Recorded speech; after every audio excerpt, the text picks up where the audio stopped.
Okay, I guess we'll go ahead and start. Hello, everyone. I want to thank you for joining us today for our inaugural W.E. Du Bois lecture as we continue to celebrate Black History Month. My name is Theo Guidry. I am a second-year grad student. I am also the co-founder and co-leader of the Black Student Union here at Johns Hopkins SAIS. For those who don't know who W.E. Du Bois is, I'd say he was many things. Sociologist, scholar, educator, civil rights activist, leader, just to name a few.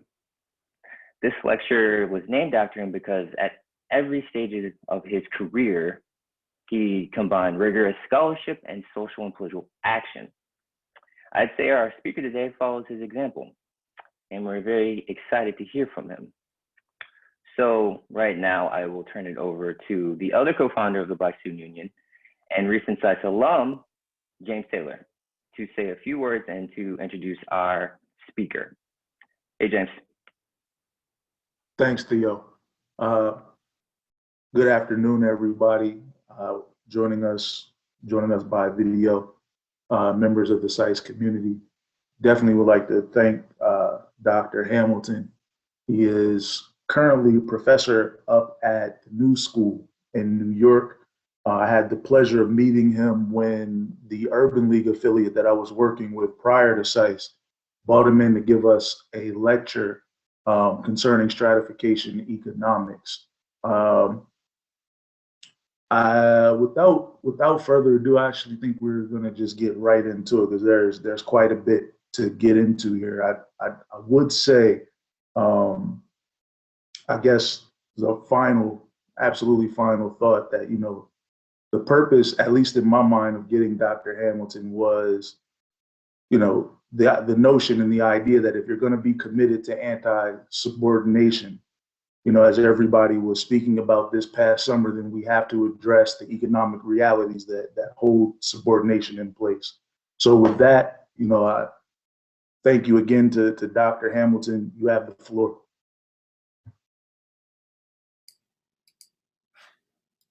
I'm having trouble turning on the video. I think, here we go. All right, so let me start with gratitude. Thank you, Theo. Thank you, James, for that generous introduction. Great honor to give the inaugural W.E.B. Du Bois lecture. He is certainly a scholar and activist to emulate. I think many of us should begin with grounding our work in justice the way W.E.B. Du Bois did. I think that's critical. I think my calling is to go beyond just scholarship for the sake of knowledge creation. I think to have this privilege of a perch within the university, my personal calling, and I know I'm not alone, is to promote the well-being of people, to promote human flourishing. So that's what this endeavor is about for me. And I recognize that it's not only knowledge for knowledge's sake that's going to get us there, but knowledge with the purpose of trying to empower social movements, to facilitate structures where we all can thrive. So let me get into this. Across the globe and throughout history, extreme inequality has persisted, and in plain sight, racism, sexism, and other isms are used strategically to consolidate economic and political power. Consolidate power for some at the expense of others. The problem is this is unjust, this is immoral, and it's all about power relationships. This global pandemic reveals a collective public health and economic vulnerability of a system that actively produces inequality, but in plain sight, race remains a focal point. The paramount indicator of economic impact has to be, first and foremost, health. So we did the right thing to hibernate the economy when the virus first started to reach the scene. And of course, it had economic detriment. I want to make the point that even when we talk about economics, health has to be first and foremost what we consider in well-being. Racial differences in infection and mortality rates to COVID are dramatic. The CDC reports that Black Americans have about a 2.8 times greater likelihood of dying from COVID-19 than their white American peers. That the impact of something presumably random, such as a pandemic, however catastrophic, can be so linked to one's racial identity that's highly problematic and indicative of a nation with a social safety net that is failing. The racially disparate treatment with law enforcement and health and economic exposure to the pandemic, they link to a larger political and economic vulnerability for Black Americans, as well as Latinx, Indigenous, and other people of color, whether we're in a pandemic or not. The immoral devaluation of Black lives has been ingrained in the American political economy, and it's long overdue for reckoning.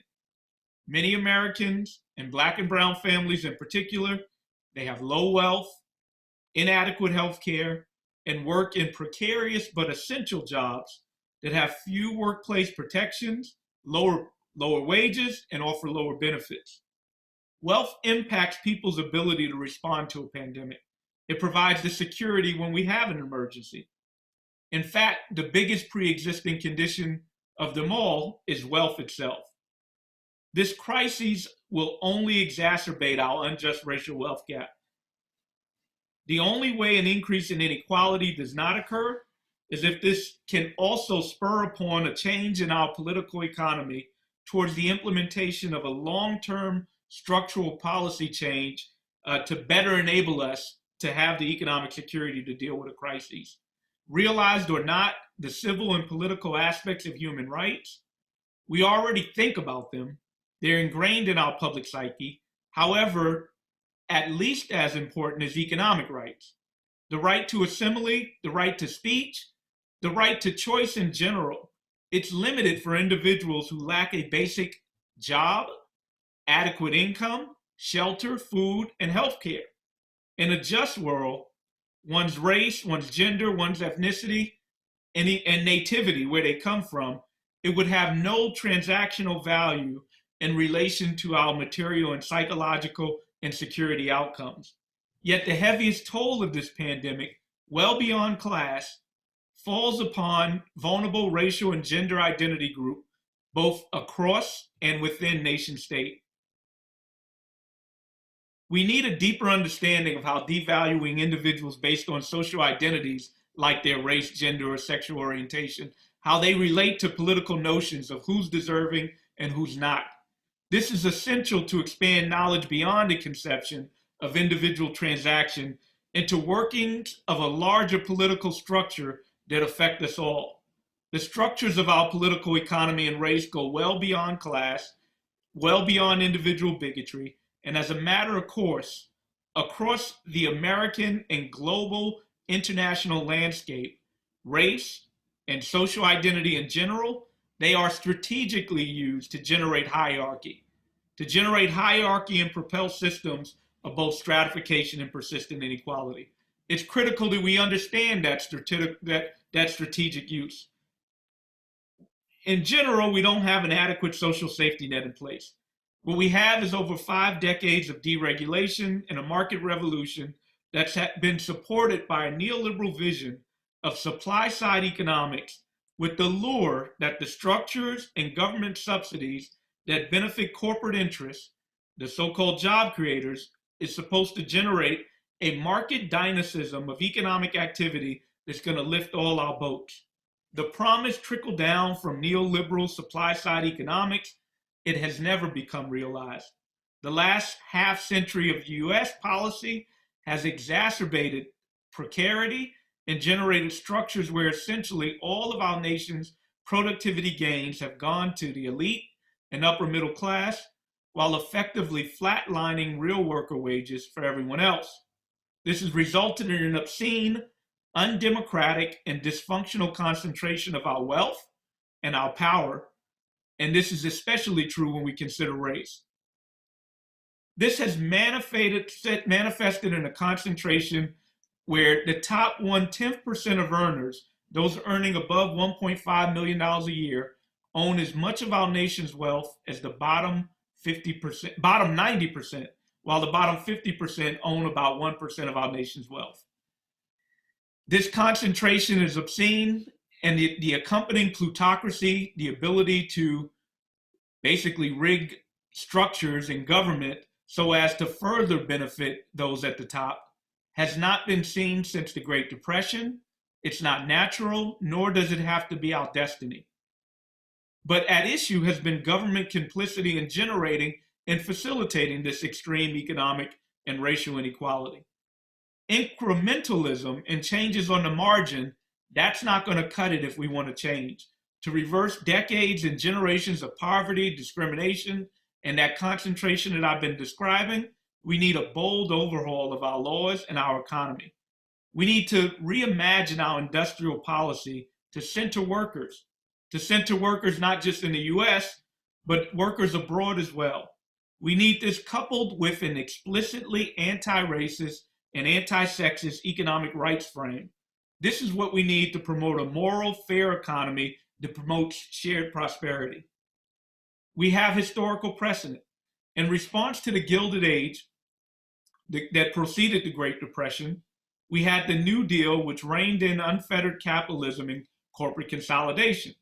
It provided a balance of power between labor and capital that set forth the foundation for a strong labor movement. However, it was not without flaws. It's not coincidental that by design and implementation, Black people and Black institutions were largely frozen out of this New Deal, particularly with regards to the 1935 National Labor Relations Act, also known as the Wagner Act. It guaranteed Americans the right to organize and bargain collectively, and it served as the safeguard for workers against exploitation and extrapolation from a corporate elite. But because of the Faustian bargain that convinced legislators in the apartheid-like Southern Jim Crow to come along with it, the Wagner Act largely excluded Black Americans from these protections. It's not an accident that the Wagner Act excluded domestic and agricultural workers, whom in the 1930s, 90% of Black women were working in one of those domains, and over half of Black men. So that was by design. Still, although never fully extended to Black people, the concept of economic rights is not new, nor is it radical. President Franklin Delano Roosevelt, in his 1944 State of the Union address, he called for an economic Bill of Rights.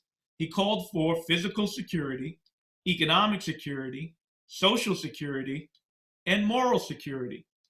Roosevelt knew that necessitous men and women were not free men and women. For Roosevelt, full citizenship demanded more than political rights, it required economic rights. And the first article of this second Bill of Rights was the right to employment. The federal job guarantee concept itself also has deep roots in our civil rights history. The Poor People's Campaign, a campaign that included as one of its leaders the Reverend Dr. Martin Luther King, it called for the passage of an economic Bill of Rights. Indeed, the Black Panther Party, I know many of us are looking at the movie that's out, they called for what's akin to an economic Bill of Rights. So in the Poor People's Campaign, it was a need for a meaningful job at a living wage, a secure and adequate income for all, access to land, access to capital, and to be able to truly play a significant role in one's government, basically civic engagement. However, our contemporary political economy, what we have now, it radically situates the market as the great, efficient, self-regulating, colorblind arbiter of our worth and the solution for all our problems, economic or otherwise. It is under this ideology that we have today, government interventions to promote social mobility are often deemed as inefficient or counterproductive. Public provisionings to help the working class, they're purported to distort or worse, incentivize unproductive behaviors that would deter from more productive market-based behaviors. And in order to have this frame, race, along with government and social programs, they're scapegoated to fuel this agenda. Poverty and inequality are attributed to deficiencies internal to the poor and Blacks themselves. Stigmatization based on race and anti-Blackness, they are strategically used as political fodder to implement harsh and punitive control on an underclass. Blacks have become the symbolism of undeserving welfare queens, deadbeat dads, and super predators. It's what we use to define a surplus population. And what do we do with surplus populations? Rather than empowering them, we manage them. We manage them with income maintenance programs rather than income mobility programs. We socially isolate them. We conscript them to our military. We incarcerate them. And we have policies aimed at controlling reproduction, fertility, and family formation. In this system, labor exploitation and political and economic consolidation, in this system, we use words like freedom and choice. We weaponize them as rhetorical devices intended to appeal to one's desire for self-agency, one's desire not to be a victim. As a result, we end up with local, state, and federal interventions, as well as public and private partnerships that attempt to leverage private and charitable resources to manage or incentivize so-called defective Black and brown people to get a better education and become more employable. The problem is these presumptions pay little attention to the roles of power and capital or initial endowment, and how power and capital can adjust to alter rules and structures of markets and transactions in order to privilege that power and capital in the first place. Without capital and without power, inequality is basically locked in. Again, words like choice and freedom, they're used to describe a proverbial market, but choice is an illusion if an individual lacks basic needs like a job, income, shelter, food, and healthcare. It is literally wealth that gives us choice, freedom, and optionality. Economic freedom and authentic agency is rooted in resources. It's rooted in political, economic, psychological, and especially material resources. Power and capital are self-reinforcing. And if we have no government intervention, they will do what they do best. They will consolidate, they will iterate, and they will exclude. But it's also critical to note that for the emergent white asset-based middle class that we have, it didn't simply just emerge. Rather, it was government policy and to a large extent, entitlements, literally government giveaways that provided whites with the finance, education, land, and infrastructure to accumulate and pass down wealth. Our unjust racial wealth gap is itself an implicit measure of our racist past that's rooted in a history in which whites have been privileged by government complicit political and economic intervention that have afforded them access to resources and intergenerational accumulation. In contrast to a history in which Blacks and indigenous people, their personhood as well as their capital, any capital that they may have established, was often vulnerable to exploitation and extrapolation by government complicit or state complicit confiscation, destruction, terror, fraud, theft, and other acts of violence. As a result, Blacks as a group have very little ownership in America's land or means of production, and they remain in fear of violence, incarceration, and if we think about incarceration, it's literally bondage. This history of disenfranchisement of Black Americans from full economic participation is well documented. Policies like redlining, highway constructions, failure to desegregate schools at metropolitan levels, the exclusionary zoning, they have all worked in tandem with restrictive covenants and regulatory controls to marginalize Black Americans and constrain their economic participation and political power. Still, the framing of this racial wealth gap, including the use of alternative financial service products, it focuses on poor financial choices and decision-making rather than framing, and I should say that this framing of poor decision-making, it's derived from a cultural poverty thesis in which Blacks are presumed to have an undervalue and low acquisition of education. The problem is that framing is wrong, the directional emphasis is wrong. It's more likely that meager economic circumstance, not poor decision-making or deficient knowledge. It constrains choice itself and leaves poor borrowers with little to no financial options but to attain and use predatory or abusive financial services. Financial behavior and financial literacy, they're practically useless for households with no finances to manage in the first place. When we think about debt, what we traditionally conceive of as good and bad debt should have different implications when we consider race, as well as a pervasive framework of targeting unprivileged racial groups with inferior housing, inferior education, predatory finances, as well as ongoing housing and labor market discrimination, which limits the choice set and the rate of return on home ownership, on a college degree, based on one's race or ethnicity. Again, race and ethnicity having marketplace transactional value. When considering student debt, it's noteworthy that on average, Black college graduates owe about $53,000 in debt 4 years after graduation. And that's despite the misperception that Black students don't value education. In fact, Black college graduates are overrepresented in graduate school relative to their share in the population overall. Black students tend to take on more debt at every level of education and are more likely than their white peers to drop out of university because of financial concerns, in large part because of a comparatively lower household finance level from which these Black students stem in the first place. Yet and still, high-achieving Black Americans, as measured by education, still exhibit large economic and health disparities relative to their white peers. And when it comes to both wealth and health, these disparities grow rather than subside at higher levels of education.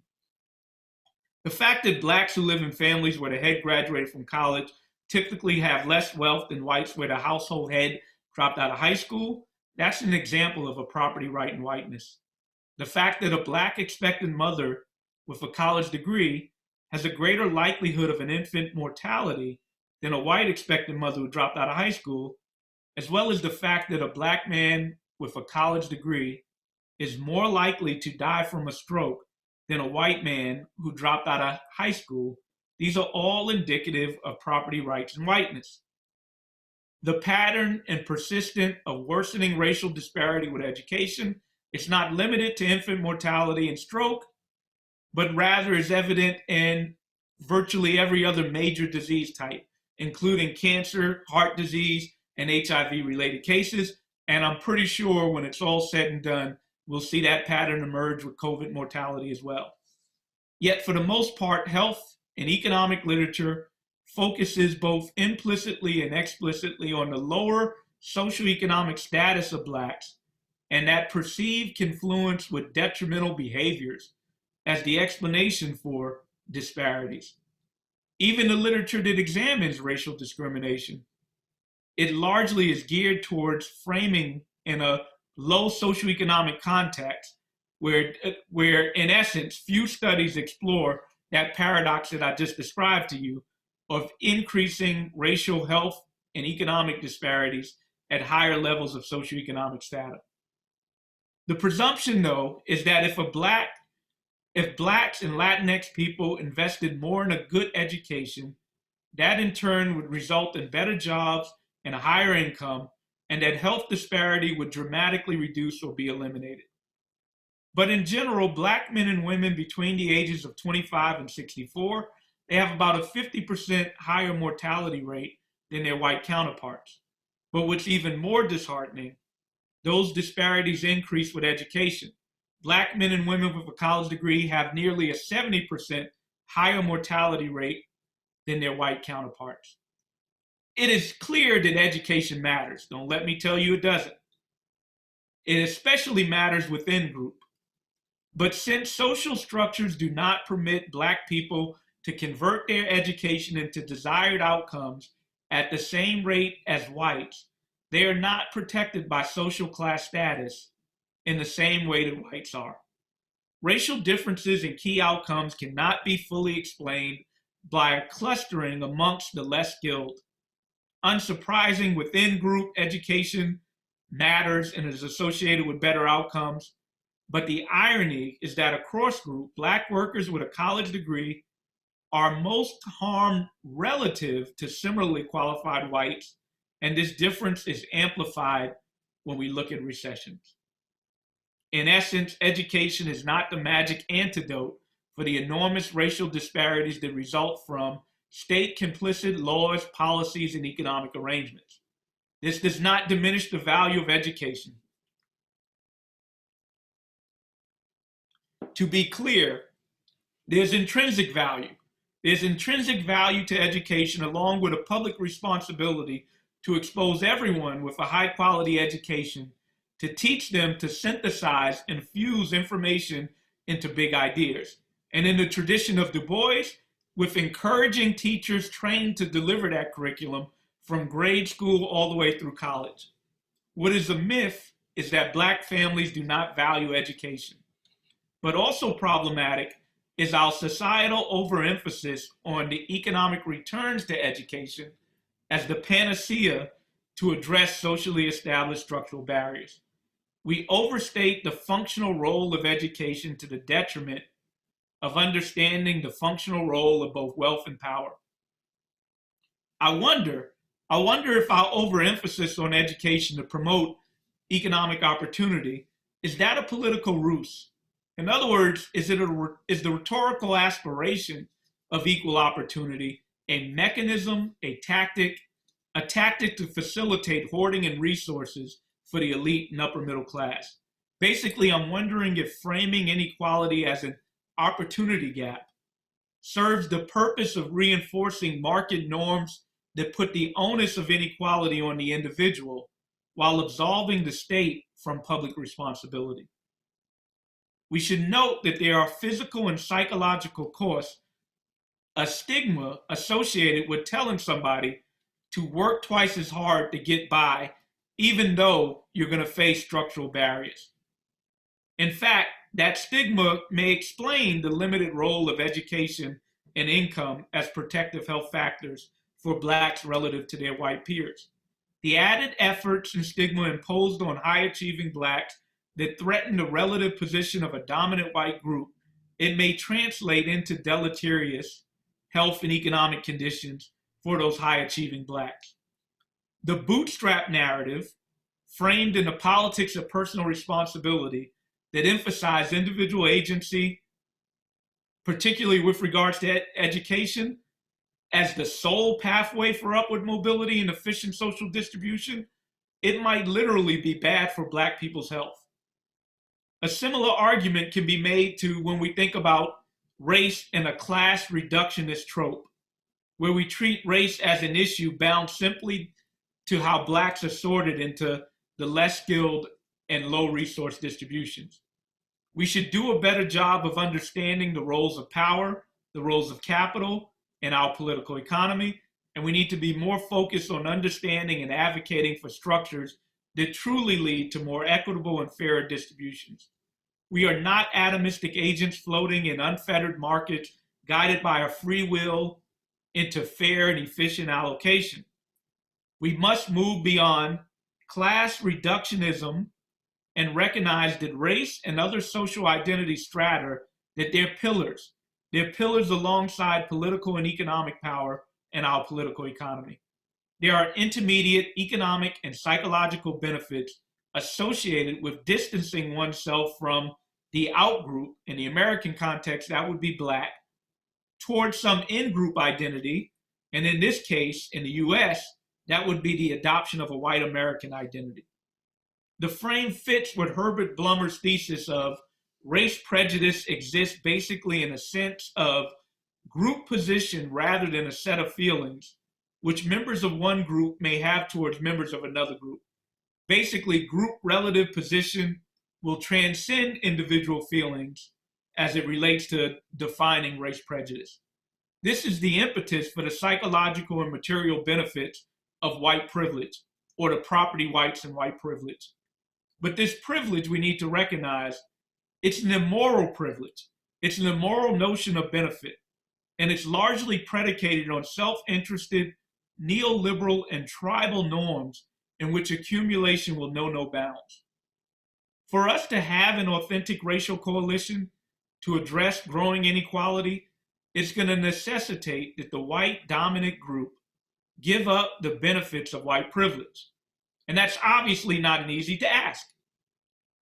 So to achieve racial justice, We're going to need an honest and sobering confession, reconciliation of the historical sins of slavery, a point in American history in which blacks were literally capital assets for a white landowning plantation class, for sharecropping, for white capping, for Jim Crow, and the exclusion of blacks from the New Deal and post-war policies that built the white asset-based middle class.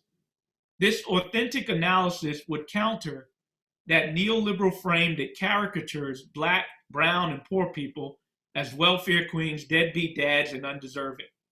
Instead, it would pave the way for new narratives, or more accurate narratives, that frame inequality grounded in what it is, and that is resource deprivation. However, acknowledgement alone, it would be empty if not accompanied with some form of material redress. Reparations provides a retrospective, direct, and parsimonious approach to address the black-white racial wealth gap. Moreover, it is a racially just program, policy, because it requires the U.S. to take public responsibility and atone for that long history of racial injustice. A seed capital program like baby bonds, for which I've advocated a great deal, is an economically and racially just prospective approach, since it targets the domain and outcome in which whites and blacks have very little overlap, and that's wealth. In essence, I'm arguing that their complements in each of them are necessary. Even with reparations, as I mentioned earlier, the prospective tendency of capital to iterate and concentrate will require the automatic stabilizer of a program like baby bonds. And baby bonds alone, without the retrospective accounting and full atonement, will still leave us morally corrupt as a society to deal with using race as a pillar of defining our the immoral use of race to have material consequence as it relates to material, psychological, and security outcomes. What's more, we also need other anti-racist and anti-sexist programs that by both design and implementation are intentionally inclusive of all racial, ethnic, and gender groups. We should recognize that there's a set of enabling goods and services that are so critical for individual life, liberty, and self-determination that their quantity, the amount of them, and access to them should not be strictly vulnerable to the pricing and rationing that come about from firms trying to meet their for-profit, maximizing fiduciary responsibility to their shareholders. Government has a different objective function. Their fiduciary responsibility is to our social well-being. We need policies where public options directly compete with and crowd out inferior private options. Private options that don't ensure universal and quality healthcare, quality housing, schooling, financial services, capital, and the free mobility throughout society without the physical and psychological threat of detention or bodily harms at the hands of a state-sanctioned terror because someone's social identity is linked to a vulnerable or stigmatized group. I feel like I'm running out of, I'm saying a lot and I want to get to the Q&A, so I'm going to try to close up. To be clear, I'm not calling for the end of identity, the end of affinity groups, but rather that their importance as it relates to material outcomes go away. Our current economic system is founded upon values of self-interest, accumulation without bounds, greed, and exploitation. But our economy should be grounded in different values. Values of economic inclusion, values of civic engagement, social equity, human dignity, sustainability, and our shared prosperity. Perhaps this change is beginning to happen. For instance, we did witness over the summer, in response to the brutal murders that took place, pretty much the entire globe with civil protesters shouting with solidarity that Black Lives Matter. The good news is that change may be happening. Are younger generations and social movements beginning to redefine economic good to embrace these principles of morality, humanity, and sustainability? I don't know, but I do know that without a potent policy alternative to the ones that we currently have, grounded in economic justice, that neuter racist regimes and provide people with pathways towards economic security and self-determination, white supremacy and the despotic political appeal to a divisive leader will remain. So I encourage us to commit to justice, commit as a matter of faith. Timeliness shouldn't constrain us. We should be undeterred by what people believe is possible in this here and now, a here and now that's been characterized by plutocracy, and instead realize that ultimately it is our economy, it is our monetary system, and it is our government. So change will happen ultimately when we seize it. Thank you. Thank you so much, Dr. Hamilton. Really appreciate that. You said a lot. I want to remind people that there is the Q&A function. So if you have questions for Dr. Hamilton, you can go ahead and bring them in. I know James had one that he wanted to start us off with. James, did you want to start us off with a question for Dr. Hamilton?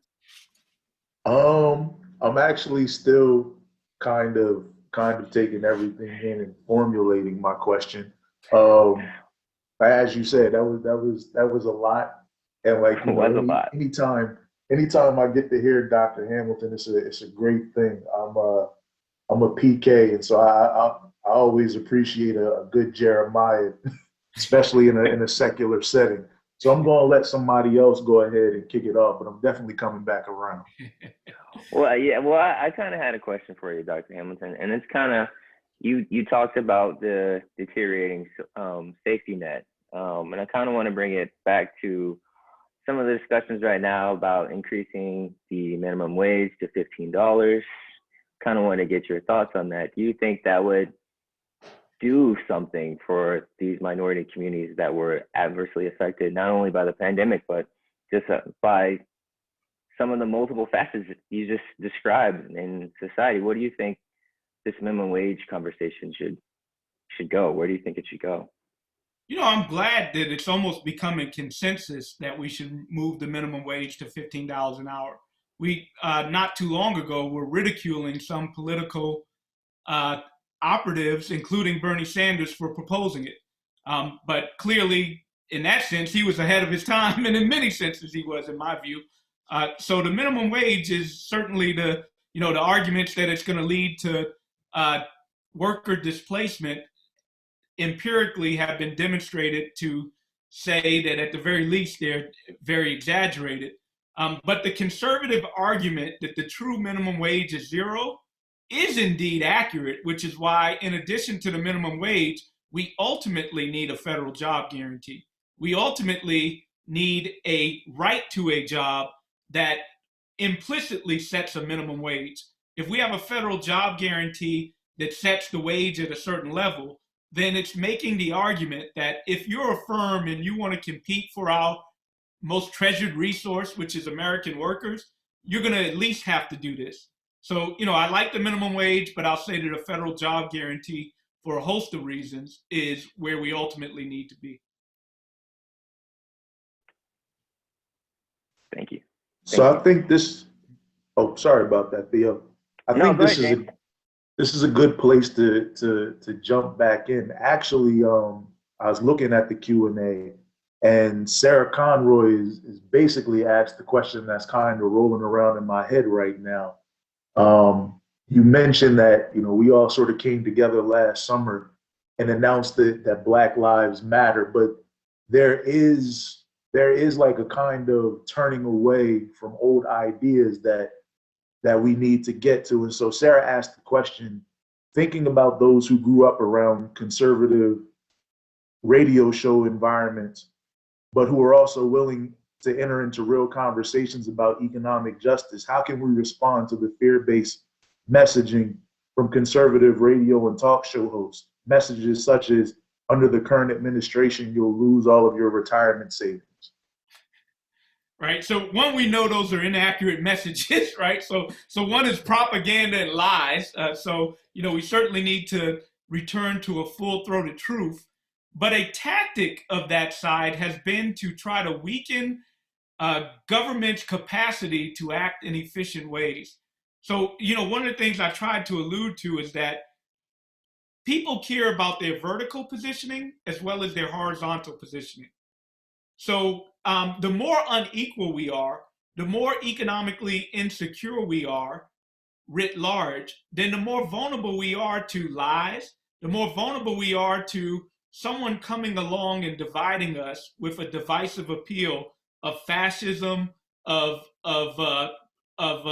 white supremacy. We need a policy alternative to make that appeal less salient.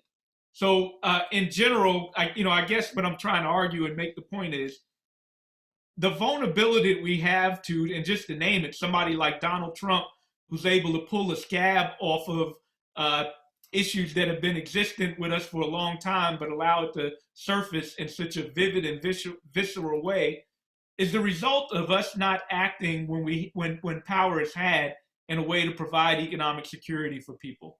If we had an economic Bill of Rights implemented where basic needs were satisfied for everybody, that would limit the appeal to white supremacy. That's part of the point I'm making. Will that eliminate it? No. Is there more work we need to do? Yes, which is why we need reparations in part, which is why we need that full account. And here's another key word that I think is related to the question, that full account with not only moral authority, but with truth. We need a commitment to truth. And, with that commitment to truth, we really gotta have that conversation.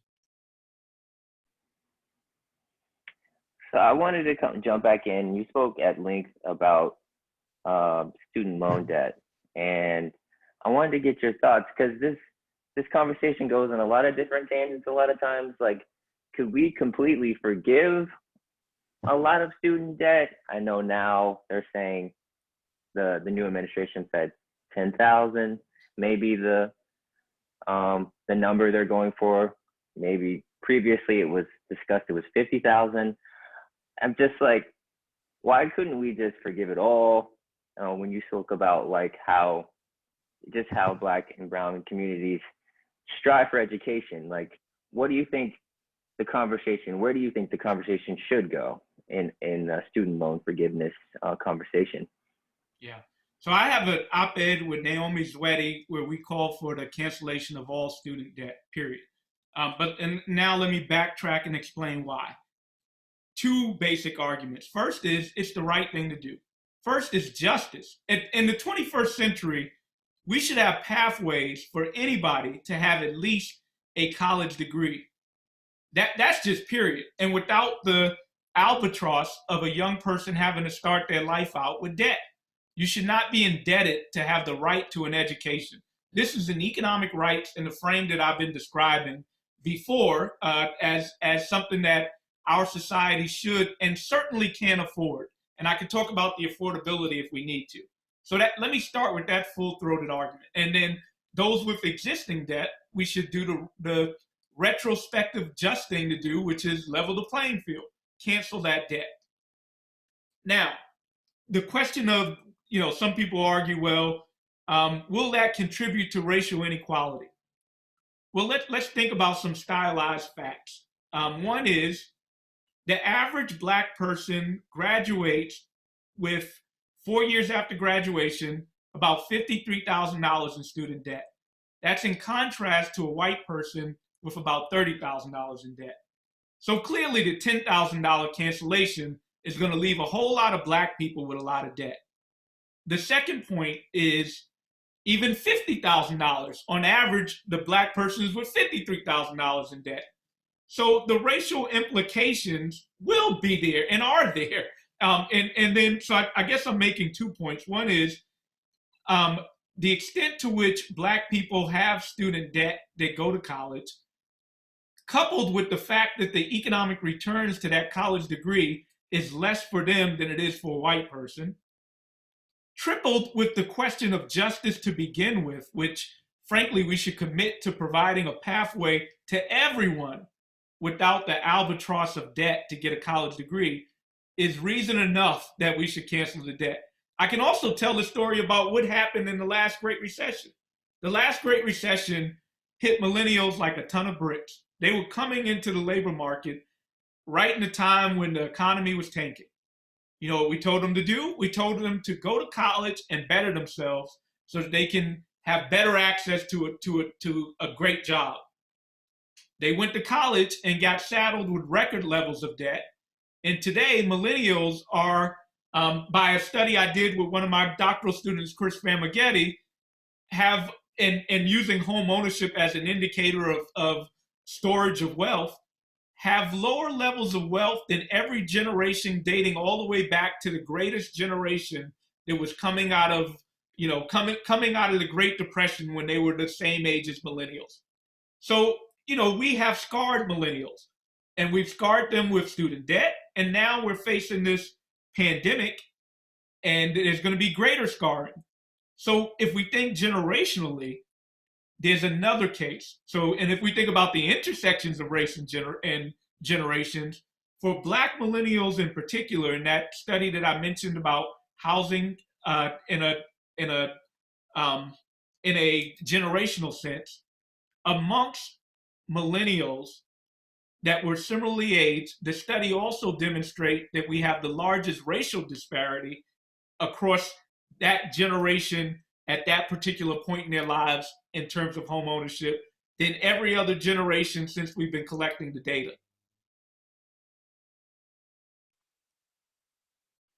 So I think I have my question, and again, somebody in the Q&A feed here has like sort of teed it up perfectly.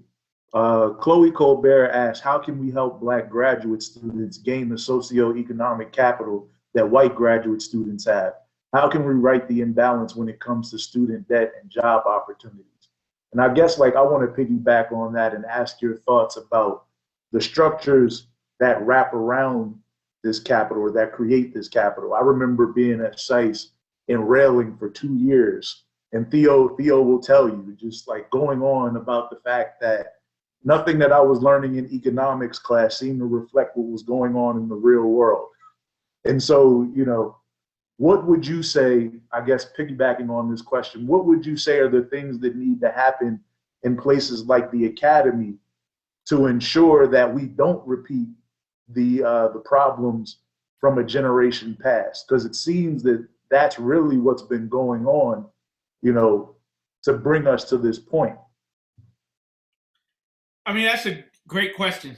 And you could probably give a whole talk or write books on the answer to that question. But that gets to the core of it, which is, what can we do? How can we change this unjust reality? And I guess some things that need to be realized, and you cited your economic training, James. No single discipline can address these in isolation. And we need to have the academy encourage cross-fertilization. We need the academy to also get beyond just the training of vocational thinking amongst young people, but to understand systems and understand larger aesthetics so that we can have more people that are able to tackle these big problems. We also need to, so the case for diversity and inclusion. Well, one, it's the right thing to do because it's just. We should always begin with that, and that in and of itself is the right thing to do. So there's something wrong with the fact that in this privileged place of, say, Johns Hopkins University, and obviously it's not just Hopkins, there's a underrepresentation of people that look a certain way and come from a certain background. That's a problem. That's wrong and a problem. Desegregating the elite in and of itself is the right thing to do. But then there's added value in that all scholarship is rooted in norms. All scholarship begins with some question. All scholarship begins with some framework, some understanding. And it is by having people from different places, you can get change from the status quo. You can get new perspectives. You can get innovation. That's another value to this, independent of what I said in the beginning, which was in and of itself reason enough to do it. So the answer to what academies can do, they can promote more interdiscipline or transdisciplinary perspectives. And you got to create the reward systems to do it. Just like I mentioned in general, what power and capital does, it iterates, it concentrates, it tries to build in a way that excludes others. Well, that happens in the academy too. To some extent, it's a natural tendency for, and I'm an economist to double down on why economics has all the answers and right and knows better than other disciplines. Well, we need interventions that incentivize economists to work beyond just their limited domain. And I'm using economics as an example, but basically to have a better product in the academy, we need to promote transdisciplinary work. We need to ensure that we're providing access, and beyond access, that we're bringing in people from varied backgrounds. And then the last thing I'll say about the academy, we get a whole lot of public subsidies in universities, and it's an expensive endeavor. So we have moral obligations to, in my view, do some normative work. People can, who am I to tell another scholar what to do? So this is me grounding in what I believe is right or wrong, but I don't think it's enough to do scholarship for the sake of scholarship solely. That scholarship should be rooted in some norm, and I think it's fair and reasonable that improving the human condition, promoting human flourishing, is a values base that we can think about incentivizing and rooting more scholarship.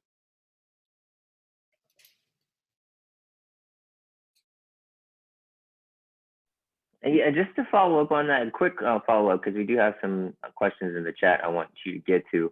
My friend Kenneth asked, should we be tying these student debt relief issues to tuition prices? Because you see these tuition prices keeping rising and rising, and these schools really not giving any explanation behind it. What do you say to that, real quickly?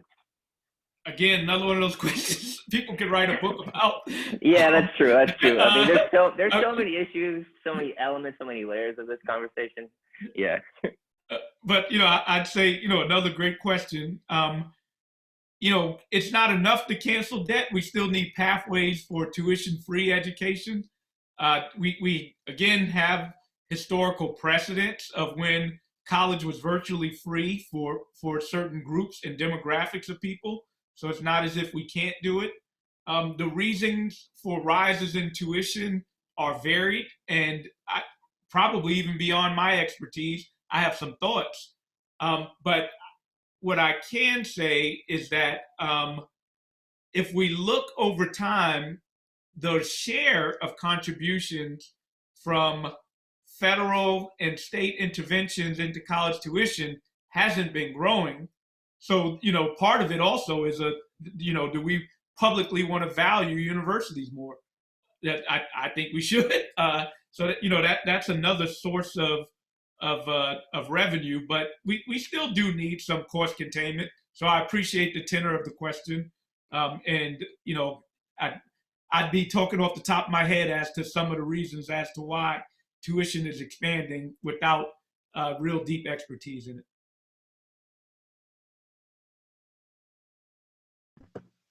So we have a question from one of our professors over at the Italian campus.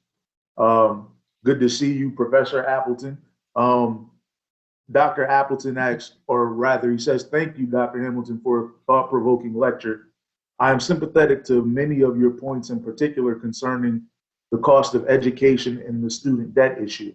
I do have one question. Where should we end up? Will atonement and reparations eventually lead to race neutrality? How do we manage the transition? What future would you like to see for America? Yeah. And, again, the word race neutrality, let me say, given our political economy, there's nothing ever neutral about race, which is why I think even when we talk about Medicare for all, which is a program that won't be specific to Black people, we need to think about its design and implementation in an anti-racist way. We need to recognize that that lived history of slavery, Jim Crow, et cetera, is ingrained in our political economy, and thinking that we can do any, and I know this, I appreciate the professor's question. I know that this is not what he's alluding to, but nothing from a policy level is ever race neutral. So recognize we need anti-racist approaches. What reparations intends to do is to do not only the restoration or the reparative aspect of material transfer, but also the truth and reconciliation. That truth and reconciliation is not just fluff, it's not just additive, it's a critical ingredient to reparations. So that truth and reconciliation is part of an attempt to change the narratives that give race transactional value.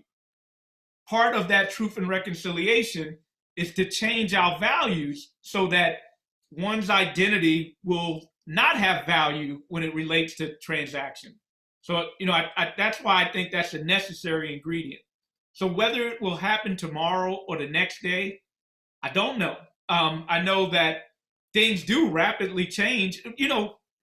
There's a lot to critique Joe Biden on, but I will say, and he does have a past that for which we can be very critical of.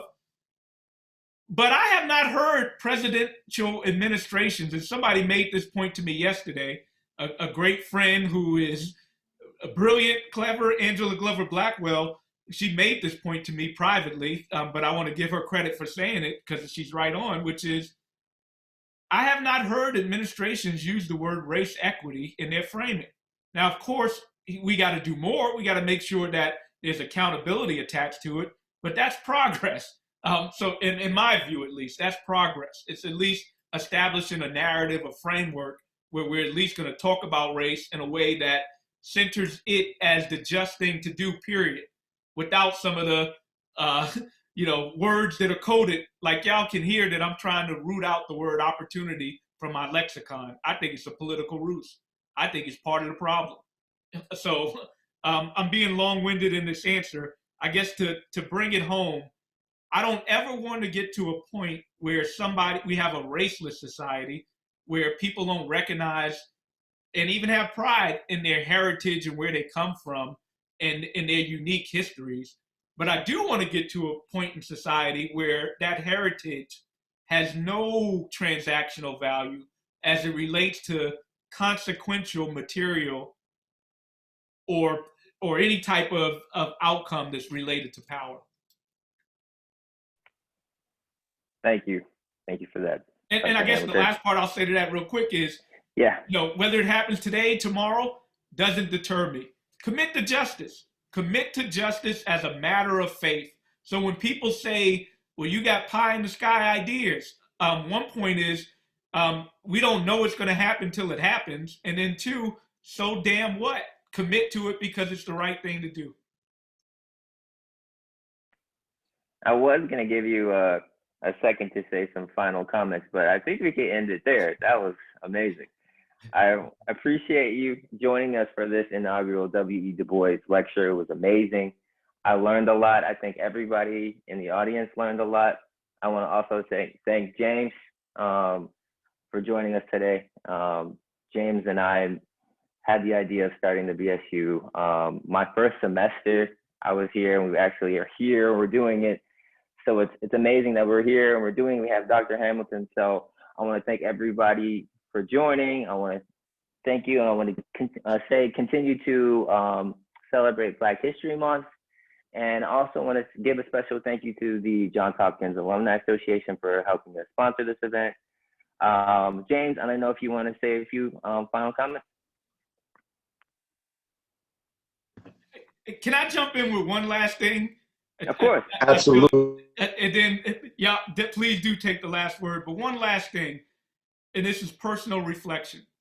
The last couple of years have been tremendous for me in a way of professional impact and engagement. But one of the things that it has taken away from is my interaction in the classroom. I haven't been in the classroom in a long time. And I say that to say that this experience with you all in this environment is food for my soul. And it helps me realize how much I miss the classroom. This type of engagement fuels me, and I'm so appreciative to hear these questions and where they come from, and to know the horizon is out there for y'all, and that, you know, whatever we're doing, y'all gonna take the mantle and be gangbusters and go through it.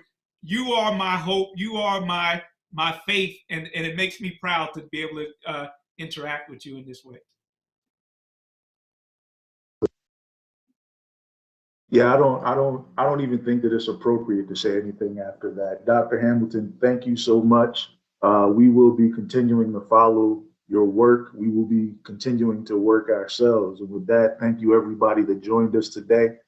And, you know, definitely support, you know, the rest of the programming that the SAIS BSU has planned, and that's, you know, forthcoming. Again, Dr. Hamilton, thank you. You guys have a great day. Thank you, Dr. Hamilton. Really appreciate it. Bye, everyone.